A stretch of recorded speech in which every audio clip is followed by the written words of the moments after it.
పేతురు రాసిన పత్రికలో మనకు ఆ మాట కనపడుతుంది. 2:7 నీతిమంతుడగు లోతు. ఇంకా అట్లా గుర్తుపెట్టుకోండి, లోతు నీతిమంతుడు అంటే, నీతిమంతుడు అంటే లోతు నీతిమంతుడు, అబ్రహాము నీతిమంతుడు. నీతిమంతులు అని ఎవరిని అంటారంటే, యేసు ప్రభుల వారిని ఎరిగిన వారిని, క్రీస్తు రక్తము చేత కడగబడిన వారిని, రక్షణ మారు మనసు బాప్తిసము పొందిన వారిని నీతిమంతులు అంటారు. చేసేటువంటి పనులు బట్టి కాదు, క్రియలు బట్టి కాదు, దాన ధర్మాలు బట్టి కాదు.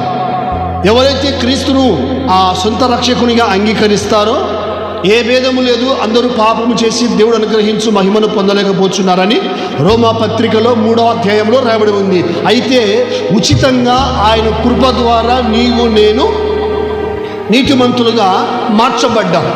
అయితే ఇద్దరు నీతిమంతులే, ఇద్దరు క్రైస్తవులే, ఇద్దరు దేవుని ఎరిగిన వారే, ఇద్దరు దేవుని ఎరిగిన వారు, తెలుసుకున్నవారు, నీతిమంతులు, విశ్వాసులే.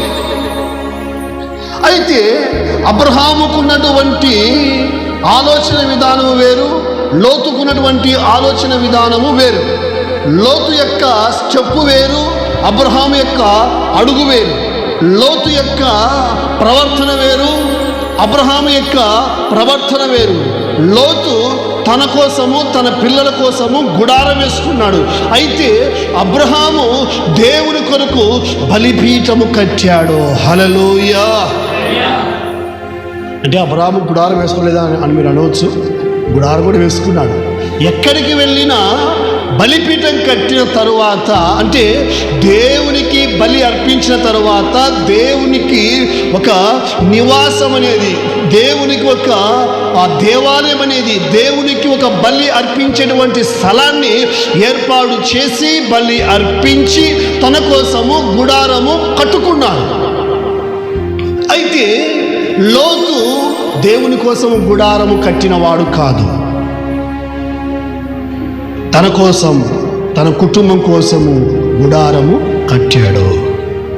లోతు దేవుని యొక్క బిడ్డలారా, లోతు ఆ బలిపీఠం అంటే, బలి అంటే నేను చెప్పాను గత వారంలో, బలి అంటే ప్రార్థన, బలి అంటే విజ్ఞాపన, బలి అంటే దేవుని అడగడము, బలి అంటే దేవునికి మొరపెట్టడము, బలి అంటే అది స్తోత్ర బలి కావచ్చు, స్తుతి బలి కావచ్చు, లేకపోతే ఆరాధన బలి కావచ్చు, అర్పణ బలి కావచ్చు.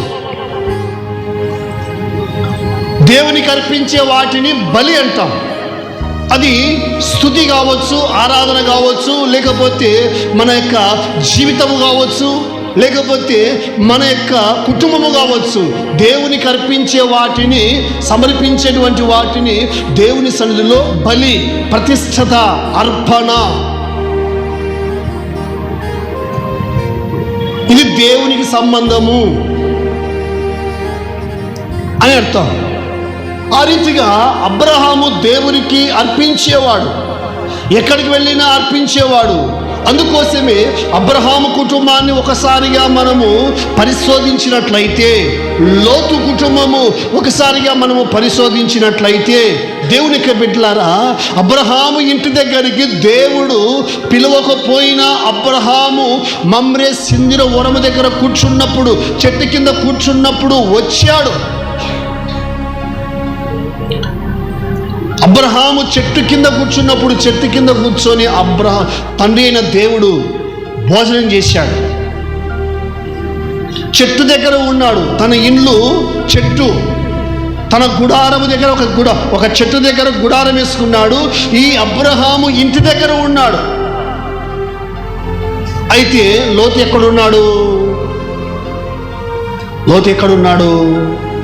మనం చూసినట్లయితే ఈయన లోతు ఊరు గవిని దగ్గర ఉన్నాడు.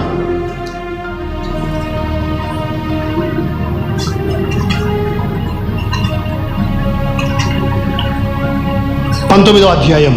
ఆ కాలమందు 2 దేవదూతలు సొదొమ చేరినప్పటికీ లోతు సొదొమ గవిని యొద్ద కూర్చుని ఉండెను. దేవదూతలు ఆ ఊరికి వచ్చినప్పుడు లోతు ఎక్కడున్నాడు? ఇంటి దగ్గర ఉన్నాడా? గవి దగ్గర ఉన్నాడా? గవిని అంటే అర్థం ఏంటి? ఊరు బయట, పొలిమేర అని అంటారు. అక్కడ ఎవరెవరు ఉంటారు? పరిశుద్ధులు ఉంటారా? విశ్వాసులు ఉంటారా? నీతిమంతులు ఉంటారా? ప్రార్థన పరులు ఉంటారా? ఎవరుంటారు అక్కడ? రాజకీయాల గురించి మాట్లాడుకునేవారు, లోకవార్తల గురించి మాట్లాడుకునేవారు, రకరకాల త్రాగుడుబోతులు, తిరుగుబోతులు, వ్యభిచారులు, దొంగలు, నాస్తికులు, సాధులు, రకరకాల వ్యక్తులు అక్కడికి చేరి లోకములో ఉన్న వాటిని గురించి మొత్తం మాట్లాడుకుంటూ ఉంటారు.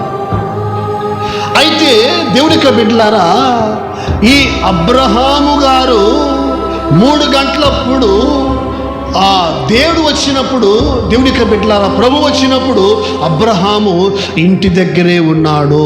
హల్లెలూయా.